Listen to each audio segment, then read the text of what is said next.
Does everybody have a drink? Happy hour starts early today. So we wanted to talk about how fashion brands have really become content studios. They're turning into editorial content creators. They're creating digital live streaming fashion shows. And really, what are the innovative brands doing? And I have this amazing panel put together today of friends, but also colleagues who, interestingly enough, when I looked at the panel, I realized that all of us started actually in the more traditional space of print and traditional marketing. And I think that all of us made the move, a few years ago and said, the future is about digital. Let's leave what we know. Let's leave a very strong foundation of print and traditional advertising, and let's jump onto the other side of digital. And everyone on this panel had done that. We've been very lucky that that's the way that the world has moved. But on the far end is Maria, who is an incredible producer who's worked in London, New York, Paris. She's the executive producer of RSA Films. She's executive producer of RSA Films, which is Ridley Scott Associates. So everybody has to beeline and get her business card before you leave. Working on commercials and branded content. She's worked with all of the most incredible directors, from Sam Mendes, Ridley Scott, to fashion photographers like Testino, Peter Lindbergh, Jürgen Teller. And she's a multitasker for sure, because she not only creates and writes concepts, but she understands marketing, production in TV and print. James, who's seated next to me, is the founder of Starworks, which is a digital marketing and communications agency with incredible brands under their belt, like Net-a-Porter, Louis Vuitton, and Kate Spade, which I think Kate Spade, out of nowhere, got the top 10 most innovative brands from L2 Luxury, the Luxury Interactive Society, which is really great. I mean, they came from out of the blue, and James's team brought them to, I think, number 2 or 3. Number two, which is pretty good. I think Burberry was number 1, so that's pretty damn good. So they position brands, connect to DNA, connect that to DNA, and have touch points online and off. So here's a quick little video of the amazing things that they've done at Starworks.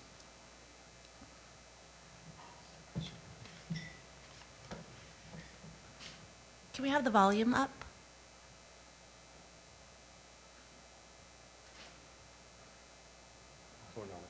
I can send it all to you via email later, it's fine.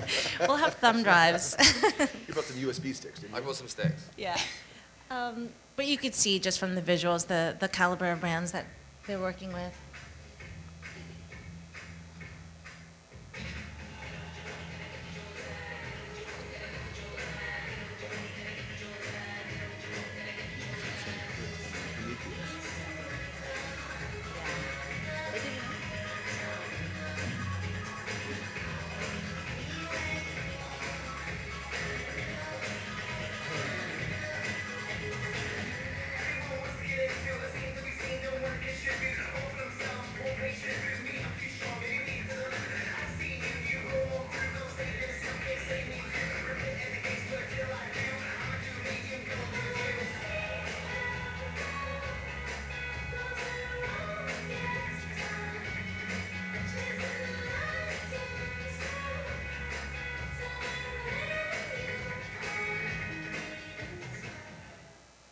So clearly, James never sleeps, you can tell. Kevin Kalinda, who is sitting next to Maria, is the partner of, I think, one of the funnest names ever, which is the company name's Two Hustlers. And his partner is Nicola Formichetti, for those who don't know, he's the fashion director for Lady Gaga and the creative director of Mugler. And Kevin's the co-founder and CEO of Two Hustlers, working with clients like, of course, Lady Gaga, Mugler, MAC, Viva Glam, Guilt Group, Barney's Tumblr, Lane Crawford. And I had the pleasure of working with him and Nicola on their first pop-up, omni-channel pop-up experience in New York Fashion Week, which they just took to China, which I can say that I've never seen so many Chinese teenagers toting around black and white little panda bears on Weibo as I have this week since they've invaded.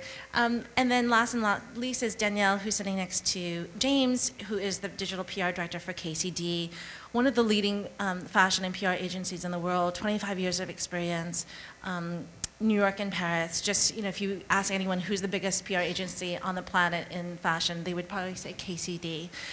So we want to start this, this conversation with a quote that was in Social Media Today. Quote, digital Darwinism is the evolution of consumer behavior when society and technology evolve faster than your ability to adapt.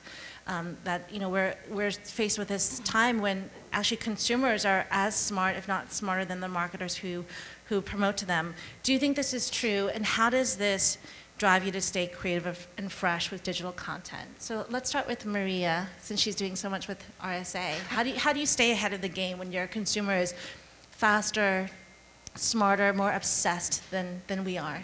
You know, I think it's really important to be curious and to be interested and to follow all of these trends, but I also think you have to realize that it does go faster than you can keep up with, and you can't keep up with everything. So you have to be instinctual. I think you have to follow a bit, you know, what you like and what, you know, interests you, and I think you have to follow a bit, like, with the brands you're working on, who are the people that they're trying to hit, and I think you have to learn and really watch some of these things develop and grow, because I think just jumping onto it because it's new isn't always the right thing to do. Mm-hmm. So I'd say know your brand, know who their market is, you know, listen to that consumer, and you know, see how the kind of new technology builds. And in the meantime, just, you know, look around and stay interested, stay curious. Mm-hmm. James, what do you think? You work with, you know, Net-a-Porter, which was the forefront of fashion. I mean, they were the first brand to prove that people would actually buy luxury goods online.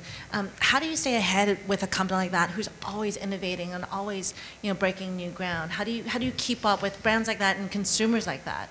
I think, well, just to answer the initial question, because I think it's actually slowed down over the last 12 months. I think it's become stabilized, and the platforms that brands use, they are aware of the types of different content that live on those different brands. So I think that it's actually settled, that it's allowed brands to understand the types of creative content they need to put out on these different platforms. So I don't necessarily agree with that initial statement. In terms of someone like, you know, the Net-a-Porter group, I feel like they're very forward-thinking and they're not afraid to try different things. Mm-hmm. And Star Wars Group, as an agency, is not afraid to try different things and almost also not afraid to fail. And I think when you're building an online strategy, you have to be aware that A, the consumer is waiting for content constantly, so you have to respond to it, but you also have to be prepared that not all of it will work 100% of the time. Mm-hmm. So I think it's just about constantly being willing to take risks. Mm-hmm. And willing to innovate even if you know that it won't have the ROI or numbers that you expect. Yeah, because to lead a pack and to be out in front of a group, you have to be the first, and sometimes that doesn't always come with an ROI. Sure. Kevin, you and Nicole are always pushing boundaries. Talk to us about the biggest risk that you've taken.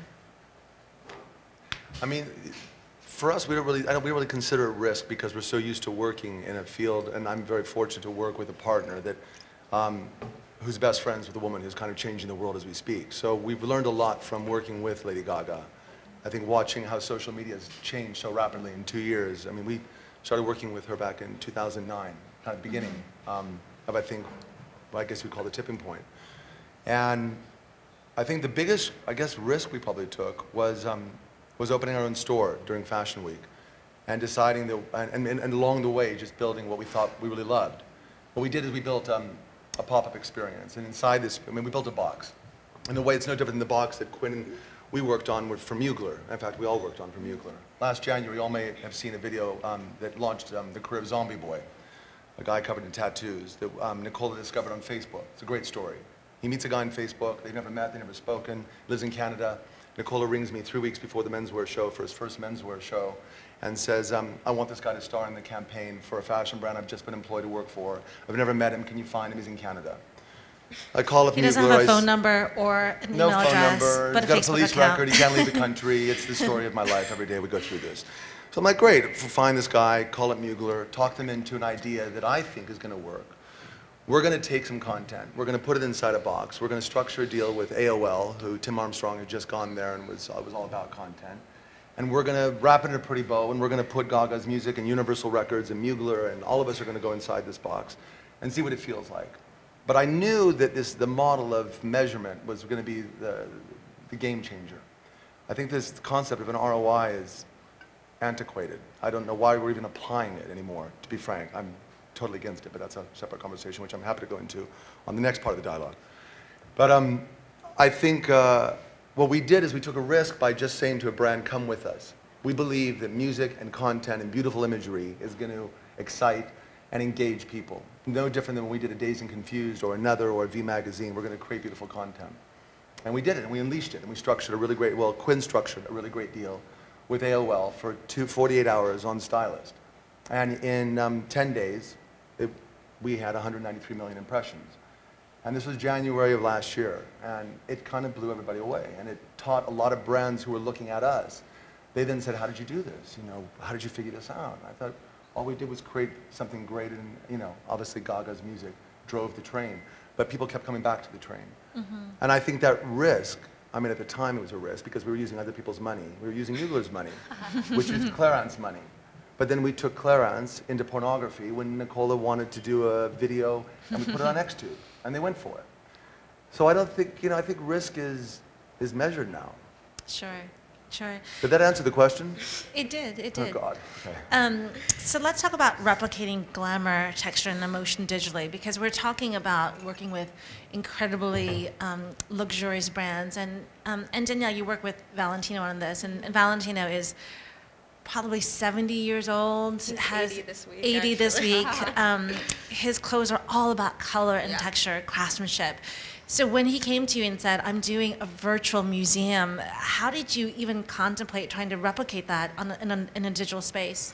Well, they had come to us. They had actually, his partner, Mr. Giametti, had really led the charge with this museum, and they knew, they were inspired by the fashion exhibits going on around the world.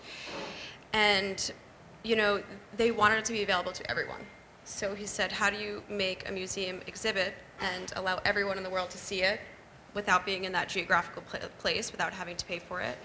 So they worked with an architect and an artist to create this beautiful space, and a company in Paris developed it, and they came to us when they were ready to launch it. And we had to figure out how to explain it to the public, and we were responsible for the press and the social media around it. And it was a project that really nothing like it had been done before, and we were in our office saying, this kind of looks like what a museum would look like in a video game, but that doesn't do it justice, so how do we communicate this? So we had a video made, and we storyboarded it, we wrote a script, and we approached it like a movie trailer, and that was our press tool to communicate this project, because you couldn't communicate it in words. So as a PR agency, you know, we're no longer limited to just writing or images.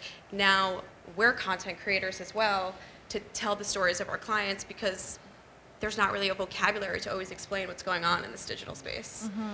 And that's a good point, because the buzzword right now on online marketing is the concept of storytelling. We're not actually marketing online where brands are telling stories.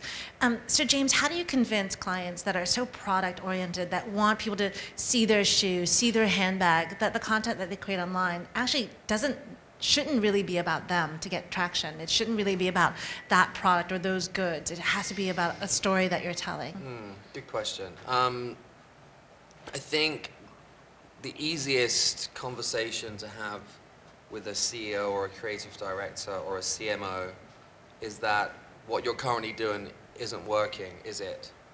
And their answer is no, normally. And from that, you sort of set a platform and an open conversation to, well, let's try some new things. The second challenge is ultimately communicating to them, depending on their demographic, but let's say it's someone that's 25, sort of asking them the question, do you understand how 25-year-olds think?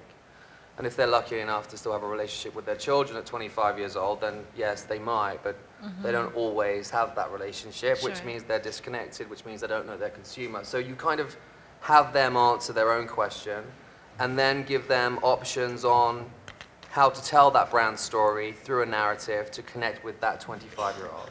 So it's creating a level of comfortability by proving that what they're currently doing isn't working. Sure. That answer? By giving them another path. Yeah, I think so. So let's talk about, working with these iconic luxury brands. One of the issues that came about when people were going online was a lot of people said, well, I actually don't want my brands to be accessible. We're in the luxury space. We should be a little bit inaccessible and hard to reach, because that's how you keep it luxury. How do you market online and communicate online without diluting the brand?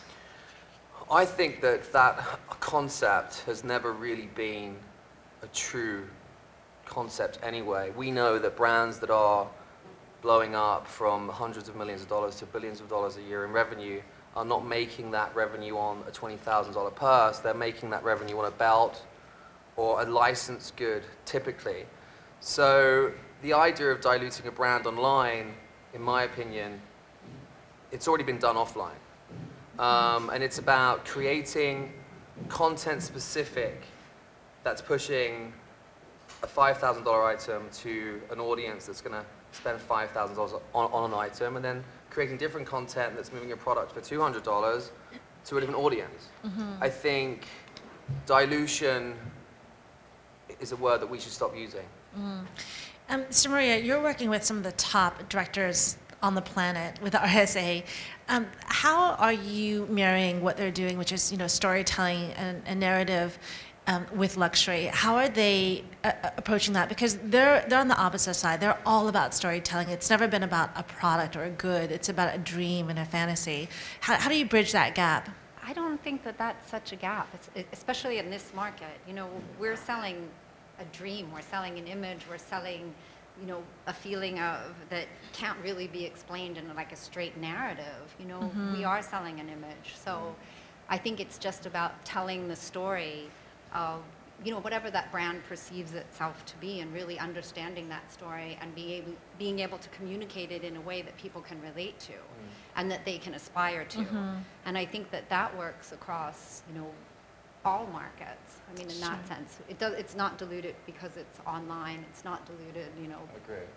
I think as long as you can engage people, they're going to buy something later on. And it's not even about, like you said, the return on investment. It's just really about creating this awareness. In the same way, like what you were saying before, like couture, I think the couture shows used to do that, where they'd create sort of this, awareness of what the brand was and what the vision of the designer was. But not everybody could afford couture. And then in the end, but it would create the dream that people would want, and they would buy the sunglasses or the belt or the fragrance later on. 100%. I mean, I feel that the biggest issue is having fashion brands, become comfortable with being publishers and not just putting out seasonal ad campaigns that they control. This is a conversation now, and they just need to become comfortable with that conversation, because it's a different type of content, it's a different type of creative process, talking to a different type of person. Sure. And I think what we have now are traditional thinkers getting confused about how to communicate in this new way. And they're probably not the right people to be making that content. Sure. Quite frankly. Quinn, can I jump in quickly? Of course. When I was looking at this panel, I have giant respect for everybody here. I realized, I think sometimes what we're missing are people from outside our world in fashion. In fact, we usually are most of the time. So I reached out to one of our hustlers, who's an academic at Harvard. I'm sorry, Yale. Oh my God, he'd kill me if I said that. There's three hustlers? Did you multiply? And I asked him this question. I asked him about fashion, for him to look at it. And he said to me, he goes, I think people kind of forget, the origins of words. Of course he would, because he went right back into epidology. And he said, glamour, we think of glamour as being something glamorous, and of course things are glamorous. But he goes, if you go back to the origins of glamour, it was spell casting. You were casting a spell. And he said fashion used to do it because we had few vehicles to do it with: clothes, makeup, accessories. Now it's a combination of many more factors, new media being one of them. Spell casting is maybe a new way of thinking of media, using many ingredients to glamour people.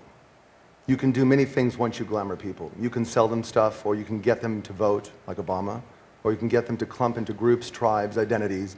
You can reinforce beliefs or challenge them. What you do with this new ability is far wider reaching than just selling clothes. I wish I knew that like 10 years ago. You should have said that with yours, Kevin. You should have said you got. Yeah, I know, but I got to give credit where credit is due. But I think it's a wonderful way of looking at the larger framework of glamour. you know, and I think that's what we are in the business of doing, is glamoring people. I mean, I'd like to think I was a vampire, but I think, you know, we are bringing people in and we're creating tribes, and I think it's something we've really done with our company and with Nicola's. We've created an army, and I call it Nicola's Army, you know, and I think it's a very Warholian concept about bringing people inside of a space, allowing them to be creative, and this new generation is inclusive. You know, the generation we come from, the fashion world, is so exclusive. Don't look behind our doors. Don't come and see Tom Ford shutting off all electronic devices so you can't talk about what he did. But then Lanvin going into H&M, you know, diluting brands. What is diluting a brand? I mean, I think the minute you're in an airport selling Prada, you've diluted your own brand. The minute you're in a strip mall selling, you know, Prada at the reduced prices, you're diluting your own brand. I think this young generation is so inclusive. It's come to see who I am. I'm gay, I'm straight, I'm white, I'm black, I'm changing my sex gender, I'm HIV positive, I'm cancer. They don't give a fuck, you know? And I think it's such a beautiful mentality to be around, because they are a tribe. And what we've found is we have access to this tribe. And Nicola celebrates this tribe. And he gives them opportunities to work with Gaga, to work with Mugler, to work on projects he does, whatever he's doing. And I think that's the way, I think that's what brands are looking for. And I think that's what social media allows brands to do. And I think that's what we're all here in the business of doing, is giving people that doorway, that entrance into that generation. Sure. And I will stop speaking now. No, and I'm going to jump ahead actually to a question I had later on, but I'm going to push it forward, which is the idea is advertising as content. Brands are turning to content as a way of really advertising. Does this mean that we're killing advertising as we know it? Is advertising dead? Do people really have the stomach to look at an ad that will sell them stuff, or do they want something a little bit more substantive, something more about content or storytelling? Do you think this is killing advertising? I mean, we don't work in any, we do all earned media, so we work in PR and social media, and so I'm not an advertising expert, but I would say that advertising has not evolved at the pace of all of these other mediums, and they definitely need to catch up. But advertising will never be dead, because somebody needs to pay for everything. So we need advertising to support editorial. You know, what would the value of Facebook be without advertising? So advertising can't go away. Also with advertising, you have that guarantee. You know that if you buy an ad, your branded image will be in this space for X amount of time, and you'll reach X amount of people, and you paid X amount of dollars for it. With content, whether it's you're publishing it through your own website or editorial or social media, you don't have that guarantee. But that's what makes it more competitive. So your content needs to be more compelling in these other channels, because it's not guaranteed, and advertising is. So we have compelling editorial content and sort of lackluster advertising content. And I'll toss this to you, Kevin. In building Nicola from Marchetti, the brand, to Hustlers, the pop-up shops, Mugler, there's virtually $0 spent on advertising and traditional advertising. How would you answer that question? Is content killing advertising? I think content's becoming advertising. No, I agree. And I think that's the trick. I think the hard thing is, we're asking questions of something that's 7 years old, if that. We're demanding questions, ROIs, on an industry that we do not demand on the Nielsen ratings or demand on ABCs and magazines. We trust that magazines work. All we know when a magazine sells is somebody bought Vogue. We have no idea what they looked at in it. We trust that they're watching ABC, but we don't know if they watched an ad on ABC. But we know they've looked at something on the internet, and still a client says, what's the ROI? I'm like, you gotta be kidding me. I think, I still don't think anything, and you may all argue me on this, has been better than what Spike Jonze did with the robot film I'm Here for the vodka company, for Absolute Vodka. I don't know if you all saw it. It was the most engaging, beautiful thing I've ever seen, because they created this extraordinary film about these human robots who fall in love. They created a virtual cinema that they did an email capture system. So they grabbed the audience, they gave you seats to come and see it, and they showed you the most beautiful film I've ever seen on the internet that played your emotions and was advertising. But it was content. And I think that's how, and I think it's generational. Like, I still want to open up and stare at a Dolce Gabbana because I want to look at the hot guys. I think that's really great. Who doesn't? But I don't think this generation does. They're so disposable. They retain nothing. Sorry, guys. I brought half my kids here. You got to retain anything, I tell you. And, where we wrote things down. We had to. Sure.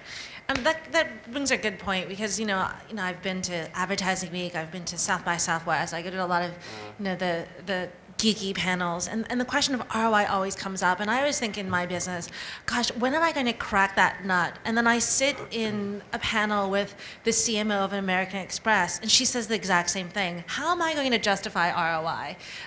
Everyone's on the same boat. So jumping ahead to another question is measuring the true influence of digital content, because we can't measure, unfortunately, how many times somebody posted on Facebook. We can't measure how many friends they have or their influence on their friends. We can't measure the emotional connection that we get when somebody watches a video. How are you convincing brands to jump over to this divide when you really can't measure it, when there's no measurable fact? You can't attribute sales to it, you can't attribute influence to it whatsoever. What are your tactics of talking to brands to convince them to create content in this manner? I think brands are getting a lot smarter, though, about this because they see the influence of all of these things. And I think sometimes people will just, some brands will come to you and just say, oh, we want to be on Pinterest. We want to do something on Pinterest. And I think sometimes you have to back up and say, wait a minute, what's your overall story? And let's devise something, from the beginning that works. And to answer your question about traditional advertising, I think all of these things are just tools. And I think there's a place for traditional advertising still, but I think the smarter you are about it and the more you can make all of these things work in an integrated fashion, the better that it is. Mm-hmm. So I think, depending on the brand, you look at, again, sort of who they're trying to reach out to, and then you come up with a story that will speak to those people. And hopefully that they'll be able to understand, oh, that resonates with them. We did something for Hyundai. They wanted to reach out to a younger crowd. And we made a documentary that was about music, with Mark Ronson and with Skill Rex, and we matched them up with, very diverse musicians and had them come up with a song, and it was about creativity, and it had nothing to do with Hyundai in the end. But it was just selling this idea of creativity and, youth culture and music and associating the brand with it. And, they loved that idea. But also in the fashion world, what's so great and terrible about the fashion world is the fashion world. I mean, what other industry would build a spaceship by Zaha Hadid and land it around the world for tens of millions of dollars like Chanel did? There was no ROI. There was no proof of concept. They just went ahead and thought, we want to build a spaceship. Zaha Hadid is our partner, and we're going to land this thing in Central Park and see what happens. Prada did it with Rem Koolhaas and the Transformer. They spun it on its head in 3 different places in Korea and said, come and see it. And Prada was doing films very early on. Way before anybody. And I think that's the great thing, and I think that's very hard for traditional advertisers to understand, for blue chip, for Xerox's, even for inspired companies. They look at the fashion world like, we want to be part of it. We want to get on here. We know these people. Everybody here spends money on stuff we don't need. Everyone here, I have to imagine. I don't, but the rest of you probably do. And I think, they're fascinated by that. What drives us to buy a ring for $900 that is not worth $900? Sure. So, Danielle, KC launched something pretty amazing this past season with digital fashion shows, which was an invite-only fashion show platform. People have been dreaming about watching shows online for as long as I can remember, and nobody has until now come up with a viable solution to it. How did you try to convince brands to take this on? Because brands are so much about, again, product, texture, color. Yeah. What was your pitch to brands to be a part of this? Well, we're pretty early in this process, so we've had 2 shows so far, and the first collection that we did was Prabal Gurung for ICB. I don't know if the audience is familiar with Prabal, but he's a young designer. He's very digitally savvy. He's all over Twitter. He loves the internet and is really inspired by it. And he has his main collection that he shows in New York, and now he's relaunching this ICB collection, which is through this Japanese retailer, Anra Kuchiyama, and he said, how am I going to do 2 shows in New York in 1 week? I don't want to make people come to 2 shows. And there's 300 shows on the New York Fashion Week calendar. We're involved in so many of them. It's just become completely overwhelming. And we just didn't feel like every show needs to be seen in person. And this show was a perfect match because it's a secondary collection, it's a contemporary price point, and we felt like you could capture something like this with a video you know, shot beautifully with a focus on details, and you could convey the same message. So, you know, the video is very straightforward. It's literally girls walking up and down in a white box. We have, you know, the clothing is shot really up close. We have detail shots. We really weren't trying to convey an emotion with it. It is for the industry, it's for retailers, it's for editors, it's not for consumers. And the industry was so overwhelmingly elated that we did this because we're alleviating them from having to go to yet another show. But we have clients like Marc Jacobs and Alexander McQueen who we would never recommend this for because they are about emotion. So About theater. exactly. Yeah. So, but for a secondary collection, and the next show that we did was See by Chloe, which again, it's not the Chloe main collection, it's a secondary collection. They were another great match. So it's great for resort, pre-fall. Not everything needs to be seen in person, but there absolutely are shows that do, and they should remain that way. Sure. So let's talk about the constant stream of digital content. You know, it seems like the appetite for content online is just endless. You know, you're always seeing something new. But at the same time, memories on the internet are short. You know, things come and go so quickly. Do you think that the fast pace of digital hinders or strengthens creativity in what you're doing? I'll answer this one. So I feel like I'm going to sit here for an hour and not say a word. So I am, and that's not like me. So I feel that the audience that you're sending information to can digest information in such a quick way.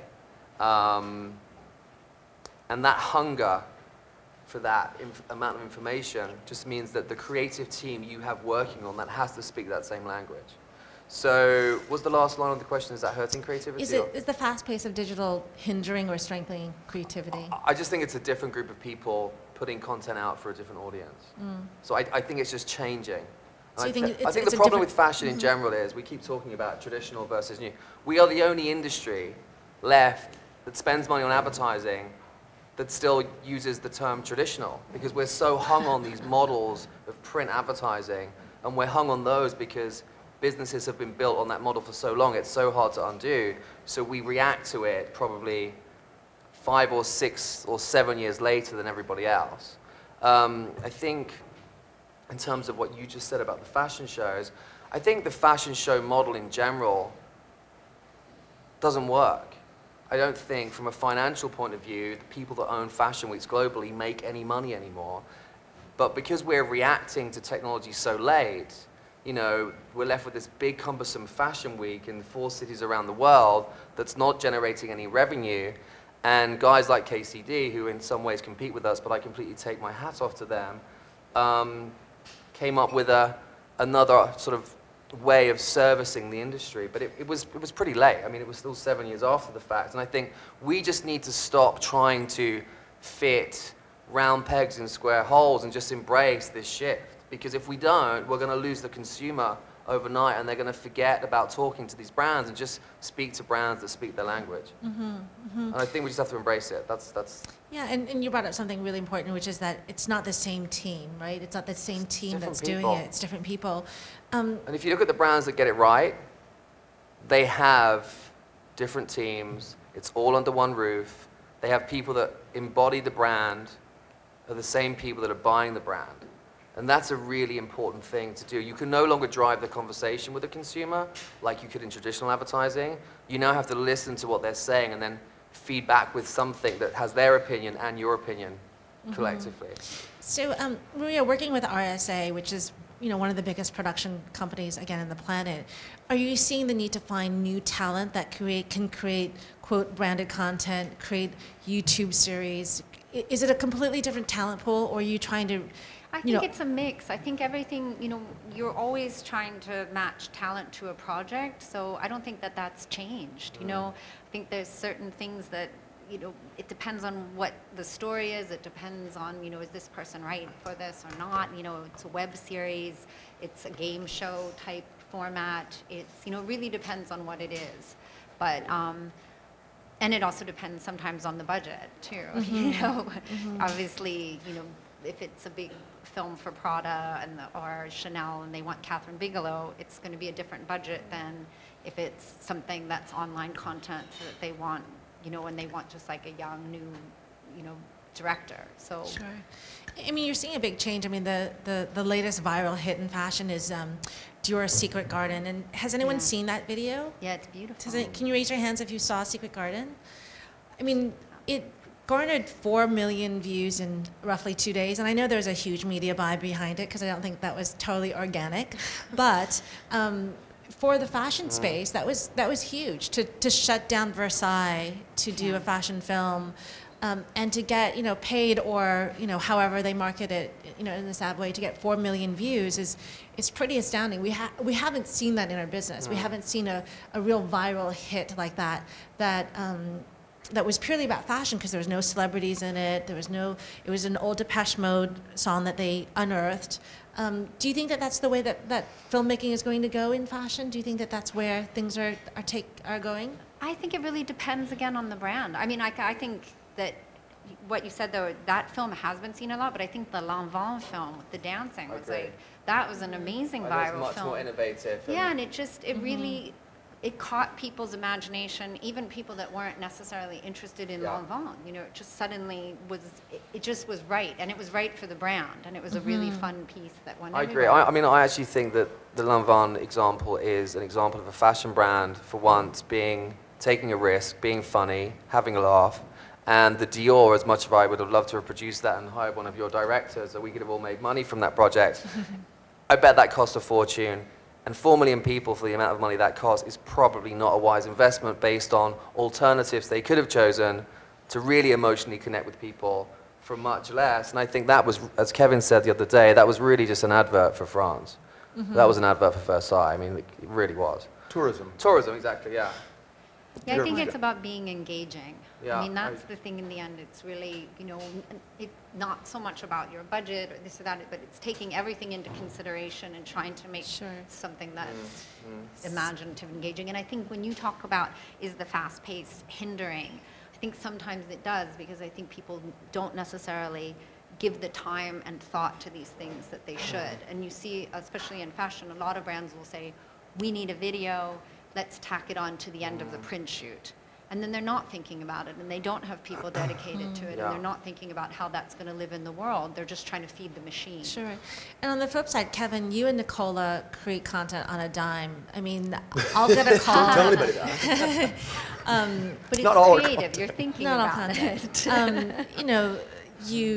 The idea for Lane Crawford in China was Nicola Formichetti acting natively. So him going to the arcade and doing Dance Dance Revolution, him drinking bubble tea, him at the arcade with all the Beijing hipsters. So one of the challenges of that is that you couldn't actually create in the content until he hit the ground in Beijing, and that was 3 days before the launch of the whole multimedia program. Do you have a flip side to that? Because the pace that you work and Nicola work is so fast and so fierce, one might say that allows you to be completely brutally honest and authentic and transparent, and then that content cuts through. Do you know, I don't know if you guys got to see, but we launched Nicola's pop-up store, as I said, last September. And it really, I mean, you can call it a store, but it really was a microphone. No different than this. We decided to create this beautiful store. We got an incredible architect. We got all Nicola's army and creative people, and we filled this extraordinary store for 2 weeks with endless content. Starworks handled all the PR, event, and VIP. Moving image and content, we're behind the social media and strategy, and we just blew it out. And every day we blew it out, and we didn't know we were blowing out half the times. And then we asked brands to come on board and become sponsors. So we invited Mac Viva Glam. We did CCP online video gaming, and we rendered Zombie Boy into the video gaming world and worked with virtual seamstresses to create virtual clothing. We partnered with Instagram, with Twitter, with Facebook. We brought Uniqlo on board, we brought Belvedere Vodka on board, and we brought Mugler on board. And everybody we gave an experience, and everybody got content, and we were shooting like nuts, and nobody slept for about 4.5 weeks. But what was great is it was coming from the heart, and we were just creating things. Uniqlo turns and says, we want to do a PR event about some clothes they want to pay. And we're like, nobody's going to come back to the store again. They've been here 97 times, they're not coming back. What are we going to do? One of the young kids came up with an idea for Twitter. He said, let's create a Twitter competition. We'll use Nicola's handle, Uniqlo's handle, we'll have a breakfast competition. Kids get to win to have breakfast with Nicola.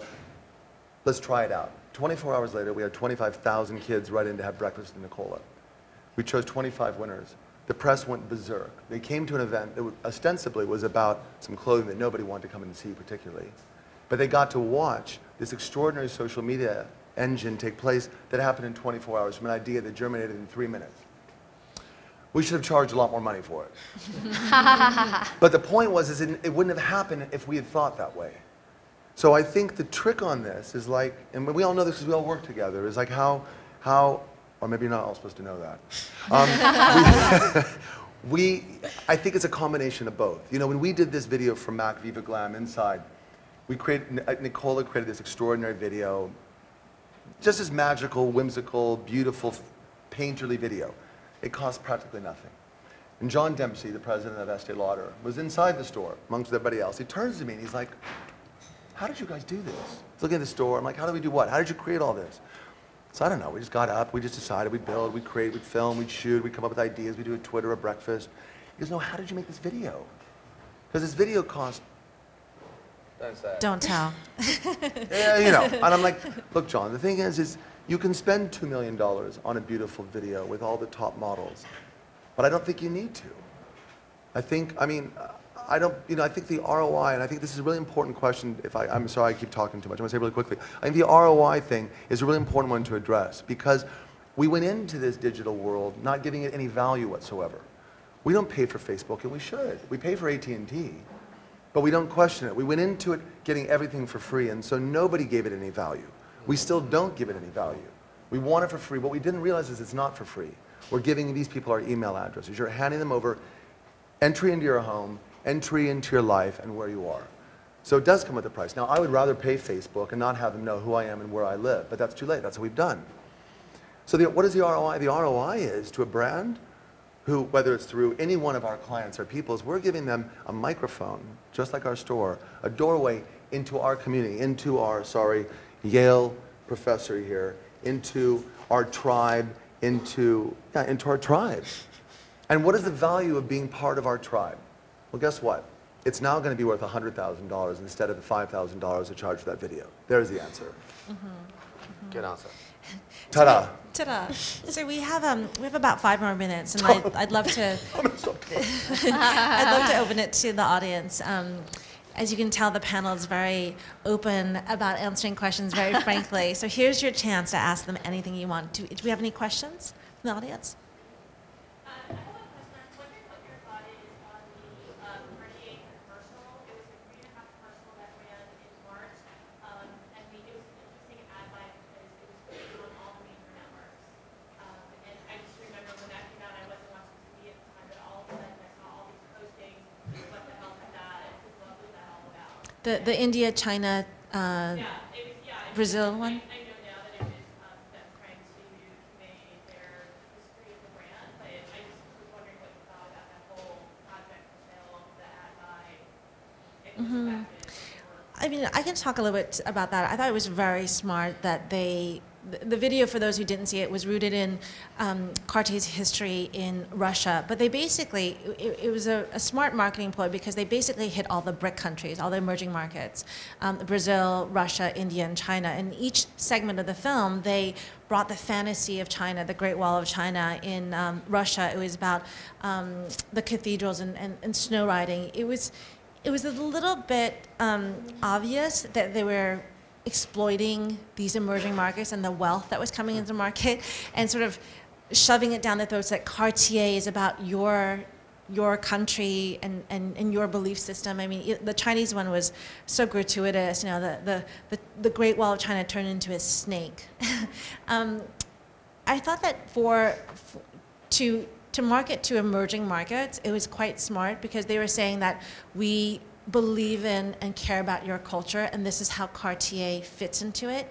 I think that if I were doing that media plan, I probably wouldn't have bought media in the West. I probably would have put all my media into those actual BRIC countries where they would have found pride that a company like Cartier was celebrating their culture, versus me from the Western perspective kept thinking, God, that's some smart CMO trying to hit the BRIC countries. Yeah.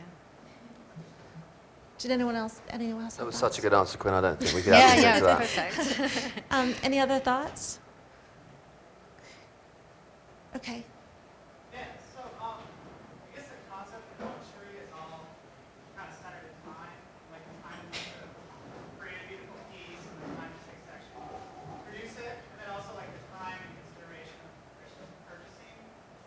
So my wonder is, like, now that people's like appetite for content is so ravenous and so quick, how can we continue to make good content that appeals to that quick, ravenous appetite, but still kind of maintains that consideration of time and luxury? Sure.